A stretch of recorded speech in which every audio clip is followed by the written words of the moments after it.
The fact that Manchester United drew this game is a positive for them, and it genuinely worries me as a rival fan. If it was Man United of before, after conceding those 2 goals early in second half, their head will drop and they will lose this game. I know that yes, Man United fans are pained. What could have been? You saw that league position, you were second place. Oh, Arsenal and Man United title race. I know the glory was sweet. But then, this is just a little reality check. It is not still bad. You have won 3 out of 4 games. You have 4 games unbeaten, 10 out of 12 possible points. If they told you 4 games earlier that you'd be in this position, will you have not slapped that person? That's just the truth. But then, this thing just showed that this Man United team is still far from a finished article. There are many problems Man United has, and let us articulate them. Please, like the video, subscribe, and share right now. That is the only way you can support me and this channel for absolutely free. Thank you very much. Oh yeah, continue enjoying the video. First of all, creating chances when you have most of the possession. You know, it's easier in a way to relinquish possession to your opponent and then make chances from their mistakes. That is what Amorim has done mainly in this run. But when they have the possession and say, okay, you do your work because it's Shondaich you are playing. You know Shondaich ball. We are create chances versus us. They struggled with that today. Now, Man United scored a goal early on. The corner was controversial, obviously. But then they got the corner, crossed the ball, and Casemiro, who has been an unbelievable asset from set pieces, scored a goal. Now, as I've seen in previous Man United games, when Manchester United scores, they have a problem of controlling the games. We saw it in the last game versus Brighton. They were 3 goals up, and for some reason, they relinquished 2 goals.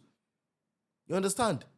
Man United has to learn how to control games from winning positions. They have to learn how to still be on the front foot when they are even winning the game. Next, individual errors. And this one, before it will be cancelled out, it will take a while. From Onana to Bayende, and now Lamens is kind of solid. You know, he has done a good job so far. Diogo Dalot. I don't know, man. I think, was it for the first or second goal? Go and cover that cross, man. The 2 goals came from individual errors. That cannot just fly. It can't just fly. It's simply unacceptable. I don't think Cunha had a great game today. Cunha is a quality player, but I've said before, I believe at times he holds the ball too long. Pass the ball a little bit quicker. It helps your team. Move the ball faster. Do something that the opponent will not expect. Because right now, he still has that mentality from Moves where he was the main man. You know, he was a big fish in a small pond. And now he has come to Man United with his big fish. He has come to the pond and this pond is big, with space everywhere. Everybody is big too. You understand? You have to reset your mind to know that you are not the main man here. Sesko too didn't have a great game because Shondaich knew that this Sesko that is here, put my centre backs on him, Morello and this Mikelenko were on him closely. Although at times he was still coming out of the duel. But Sesko is very integral to this Amorim system because they rely mainly on long balls to create chances. Now the Casemiro that's supposed to be there to win second balls and Bruno that is supposed to be close to Sesko, it don't work out again today.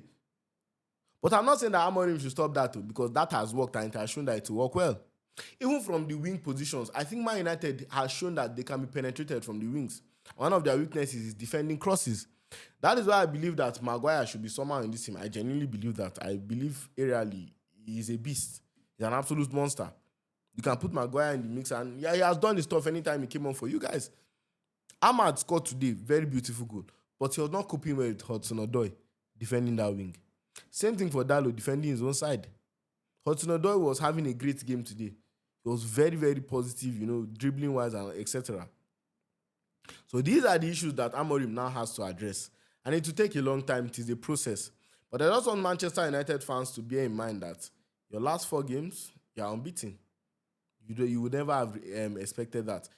Have in mind that you are playing away from home against a Nottingham Forest side that is staring at relegation now and is giving their all. You are playing against a Shondaich side.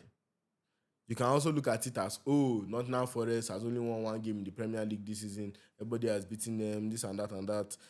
They are, I think, 4 points above relegation or something like that. You can look at it like that. But then you just have to tune your mind to the fact that your team is still in a process. And that's why I say this is just like just a reality check for Man United fans. Nothing much. So that those that wanted to get ahead of themselves and say, oh, we are fully back. I cannot lie, you are somewhat back. Because if it was Man United of before, as I said, after those 2 goals went in, the heads will drop. the goals will start pouring in. You understand? But individual errors today, honestly, you people know me normally now. I've said it before that I think Amorim should be sacked. I've said that severally. So if I'm coming here to say that the players now, some individual performances were not good enough, you know that I'm telling you the truth. Diogo Dalot, it has gone on for far too long. And even his replacement, Dorgu, hasn't had a great game in a while. You get? Sesko, I think Sesko having a poor game today really hurt them. And for some reason, his mount not fit. I don't get it. My main criticism for Amorim today is his substitutions. Where were the substitutions? I've said it that I believe that Man United's best team has Mason Mount in it. Have I not said this severally? I genuinely believe that. Because that system that Amorim wants to play, that winning ball system, that agile midfielder, that, all the midfielder, that is Mason Mount. At some point, I was like, take off Cunha. Players have bad games. Take off Cunha. Bring on Mount. He left Cunha for 90 minutes. Why? I know that this review could have been a whole lot different if that Ahmad chance went in. That Ahmad shot that Murillo blocked on the line. I was like, that is insane, man. What a block. I know that this review, the whole landscape of it would have been different. But then it didn't. And these issues were still something I was going to talk about. I spoke about this in the Brighton review. I said that Man United needs to learn how to maintain that pressure, put the dominant foot from a winning position. And that will only come with, if you had Casemiro like 5 years earlier, like Casemiro of 27 years old, bro, some modern system would have been a problem. They need a midfielder like someone like Moises Caicedo. Someone that can win duels well in midfield and then still give a pass. That is what Man United needs currently in that midfield pack. Because this midfield is a midfield that it's not going to be a possession, like that kind of Pep Guardiola possession midfield. No, it will never be that. It will always be a hustle and bustle midfield. Somewhat. That is how I see it. Mbeumo today was decent as well. I just be that Mbeumo guy. He's too good. He's an amazing player. Ahmad, as I said, was getting cooked by Hudson-Odoi, but I mean, offensively, he was great. I will never cook Ahmad for getting cooked, honestly. He's a wing back. I actually even cook wingers that don't cook him. Because as a winger, if you are seeing an attacker as a fullback, you should be licking your lips. This one, I want to chop this food. That should be the mentality. So, that's genuinely for the Man United game. Kudos to Nottingham Forest. They got a draw. I mean, Anderson in midfield. That's why I say this Man United midfield currently. It will be tough for them to keep up with this. Even Nottingham's midfield. Anderson is a beautiful midfielder. What a player that boy is. Gibbs White had a decent game. That Ndoi, he was causing problems for Man United too. But I think the main problems for Man United that I think Ten Hag has to address now is from the wings. They're getting penetrated from the wings too much. I think that Man United needs to address that fact and, close up from there. But in general, I think Man United fans need to calm down. In isolation, I know these results might be bad. It might look terrible because you're just, at that second position, I wanted it. But when you calm down and look at everything from the big picture, 10 points from 12 games, there were individual errors, there were mistakes to be made. Your possession play, attacking play in possession needs to improve.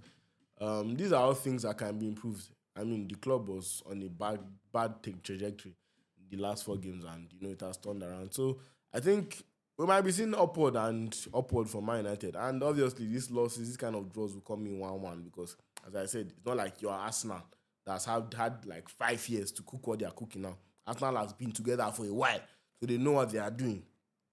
You understand? So, yeah, that is it. So, thank you very much for watching this video. If you watched this video up to this point, I think we can give Uncle Casemiro man of the match. So, comment Casemiro right now. That's our man of the match. I think we can give him that. So, do make sure you like the video, you subscribe, and share. And let me know your thoughts in the comment section. Please like, subscribe, share. It really helps the channel. Thank you, and thank you very much. Yeah, Adika 6 is out. Peace out.